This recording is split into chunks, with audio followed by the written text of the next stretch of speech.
Hey guys, listen, our last guest tonight is none other than the Jedi Master himself, Mr. Richard Dolan from 10X headquarters. The first time I met Richie, he was on stage at boot camp in October down in Miami. I saw this guy get up on stage and begin to talk about this Grant Cardone licensee. And so we were a day and a half into the boot camp in Miami, and this guy got up on stage, and I immediately noticed. I said, this guy's different than Grant. He's different than some of these other guys that are presented. This guy's pretty sharp. Who is this guy? I literally sat on the front row with my phone in my hand, and I was researching who this Richard Dolan guy was. And when I found him on Instagram, his Instagram was just literally littered. The first picture I came across on Instagram was him and Michelle Obama on stage together speaking. And then it was just littered with people that he had just what Pastor Tim talked about a minute ago, stood beside, people that he had helped.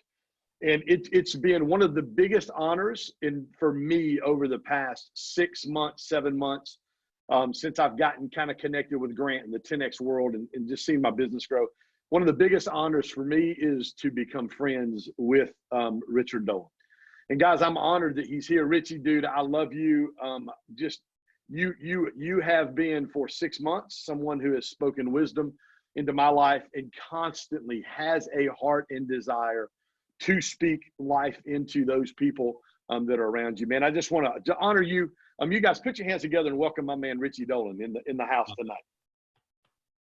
Thank you so much, my man. What an absolute honor to be here with so many good-looking people in one place. You know, you know what I'm talking about. I'm talking about David and Cynthia and Layla, and Alan Parker looks like he's pretty chill back there. And yeah, I see you, Nate May.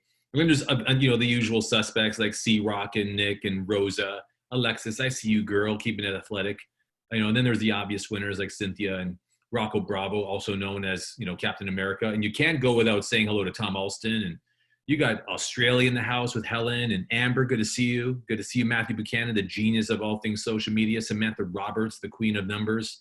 I mean, you've got an incredible group of incredible people here, man. So good for you, Ken, for pulling the world, the part of it that wants more, wants it now with no excuses. So good for you, man. Thank you, my friend. Now, you asked me to be here, and I mean, how do you follow Tim? I mean, that dude is just, it's like every time you follow that guy, it's like watching a human being walk on water. And I mean, I'm not making any fun. He truly is not only one of the most highly revered and most respected people at 10X headquarters, but I mean, from the bottom of Grant and my heart, I mean, we're grateful for him to be a part of the 10X family. So hey, look, Ken, I know that for everybody here, it's not easy to come in last after such an incredible lineup of speakers, but I'm going to tell you what you got to all know. And that's why we're going to be here to stack it, because this is the stacking component of what's going to go down, y'all. So check it out, man. Y'all started this conversation about expansion during crisis, and I'm going to keep it real because I'm on a full tummy, and I'm going to keep it real tight now because it's the end of your night. And expansion during crisis is really a simple conversation because it comes in two forms. And first, like Grant Cardone would always say, you got to start with definitions before you put things in motion. And now expansion by definition is the act of expanding. It's the quality of state of being expanded, the increase in volume of working. So expansion is work. It ain't gonna be easy. Anything you want, you gotta go get. Like to get the biscuit, you gotta risk it.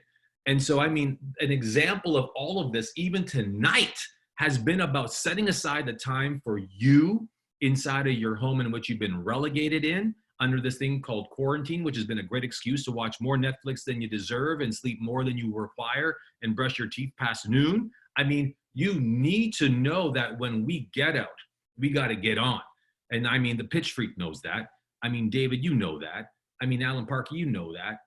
So the reality right now is that we have an opportunity to expand ourselves by expanding your game, because the bigger the game, the bigger the game.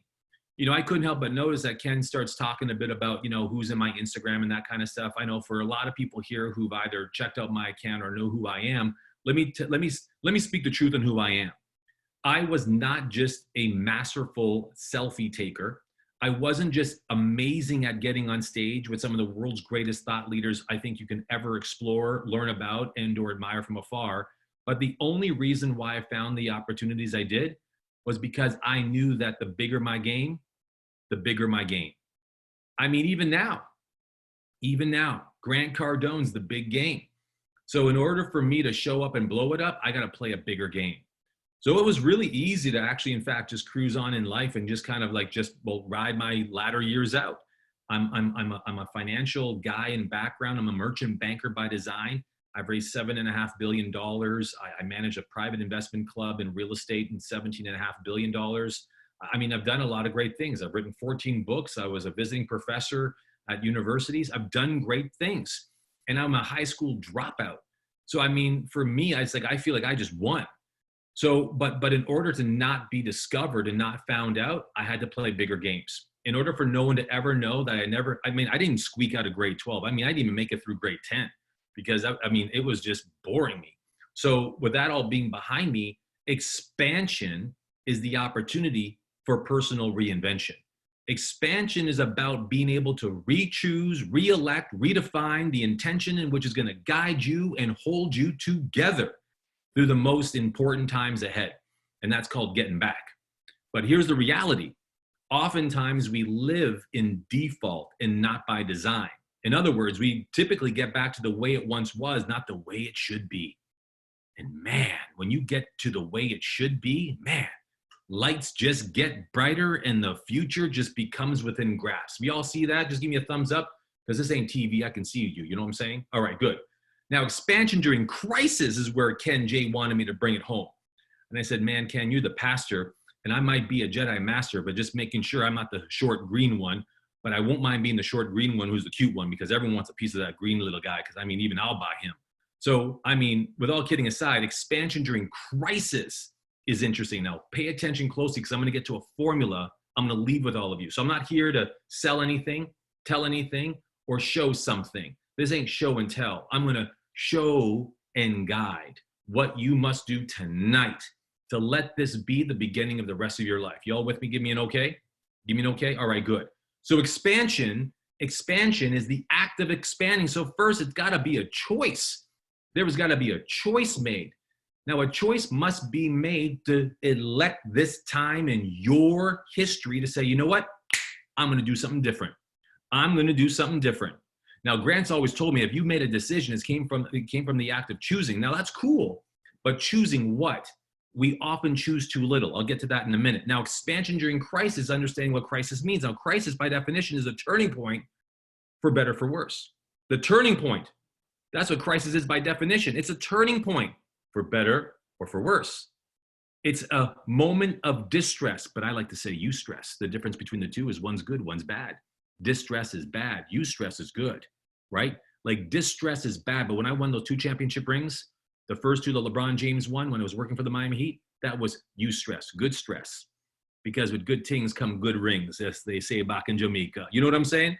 So distress and eustress is the difference between the two, and eustress is good stuff. But discording yourself in such a way that you actually disengage is not good. But listen to this, emotionally significant event or a radical change of status in one's life. This is it. So, I mean, this was a really great chance, and I want you to write this word down. I'm going to ask you to write down a bunch of more, but this one's important. This is a reset. This is an opportunity for reset. Not forget, reset. When I was growing up, man, I used to love my Atari, but I hated not making it past the first round in Pac-Man or Donkey Kong. You know what I would do? I would be so upset that I was actually losing a life before it was necessary. Guess what I would do? Reset it. Play it again. And the older we get, the less we do that. Folks, this is a great chance to reset, reaffirm, and recommit to a greater way it can go, to a greater way it can be. What should that be? Bigger game, bigger game. Bigger game, bigger game. So in order to expand yourself through crisis, here's what you need to know, and I'm going to give you the formula. And Ken, tell me to shut up at any time because I'm just going like I'm running for my life here because, I mean, everyone's life's at stake right now. So I'm going to keep going until you tell me to shut up. You get what I'm saying, bro? All right, I'm going to take that as yes. So that said, here's what I know. What I know is expanding begins with your commitments. Your commitments gives rise to how you expand. Your commitments gives rise to how you expand. You pick a bigger game, you play for bigger gains. A lot of you have been watching this thing called The Last Dance. And what was so miraculous about covering across 10 chapters of the Michael Jordan dynasty, it wasn't so much that he smoked cigars in between games or that he drank beers when you thought it was fine Cabernet wine. It was the fact that this man was playing for it all or nothing at all. And that's what gave rise to his game. What gave rise to his game was the fact that he played for everything. And us human beings, we play for only one thing: surviving, getting to the next day, getting to the weekend, and making it intact in one piece and live to tell about it. And that ain't living. That's just surviving. So here's the thing. I'm going to give you the formula. And that's consistent with the championship that we, in fact, are really parading around the world as a 10x standard. Do we have any 10x standard folks in here? Any 10x standards in here? Oh, I see you guys. Okay, good, good, good. I like it. I like it. I did that to my mother. She goes, "What's with the butterfly?" I said, "Ma, it's 10. She goes, "Well, why would you just do this?" I said, "That's cool too. I'll take it, Ma. That's fine. But it's this." And she goes, "That looks like a kung fu move. Put your hands down and have some dinner." So back to the point. Bigger game, bigger game. So here's the truth. Who here by show of hands wouldn't mind discovering their truth? Who's here for some little truth? Because we're about to stack it. Because that's what Nate May's all about. That's why these cowboys have brought you all here into the stable, because we're going to ride into the sunset with some real truth. Here we go. You all ready for this? Here it comes. Now, I want you to write this down. It's an exercise I do all the time. For those who don't know me, my background's in the financial services business. I mastered everything around the world of behavioral finance, happiness economics, and behavioral finance in a different way called happiness economics. And why did I do that? Because I wanted to find out the truth behind what is at work. What's really under the hood when people are trying to shift the needle in getting more money. And I'm going to give you all it in 3 minutes. Here it comes. Number one, you set your financial goals too low. And what I mean by that is you set them to match only that which you need.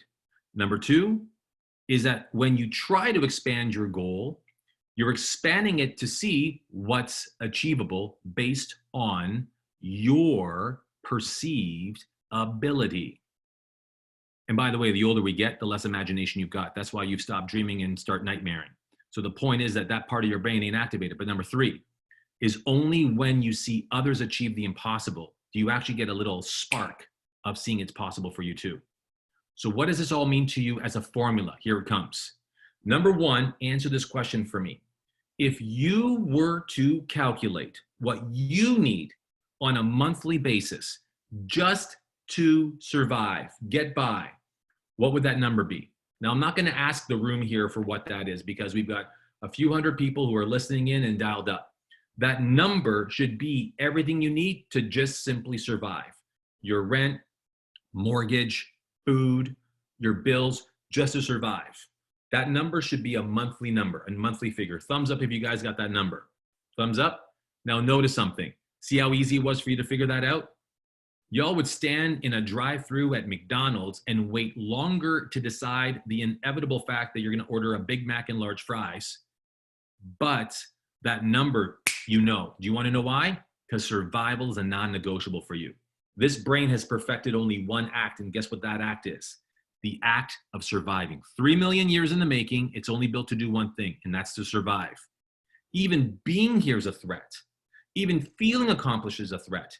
All of the neurons connected in your brain, the minute you feel a sense of accomplishment, guess what it does? Calm down there, Cynthia. Put yourself in check. We're in danger here.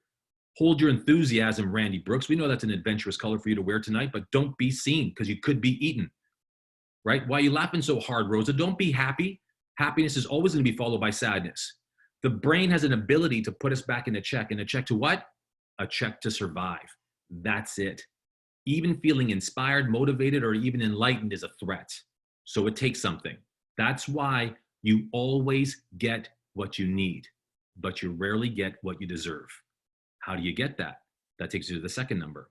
So let's imagine that right now for this moment, that Ken Jocelyn really, in fact, rocked your world. That thanks to Nate May and all the wonderful people that came on this panel before me, really woke you up to say, hot diggity dog, I want more. Everyone just say more. More. Fantastic. Now you woke the house up. More, right? M-O-R-E for the audibly and challenged. Now, more often means generally 2 times more. So take the number that you wrote down and multiply it by 2. Watch what happens. I'll give you some time. I understand that the pitch freak is reaching for his phone because he's doing the math by way of using the indelible technology available to his devices.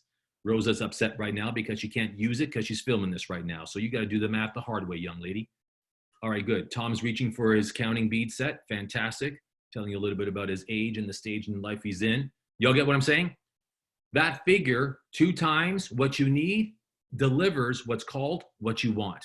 So what that means is what you want is a BMW, but what you need is a car.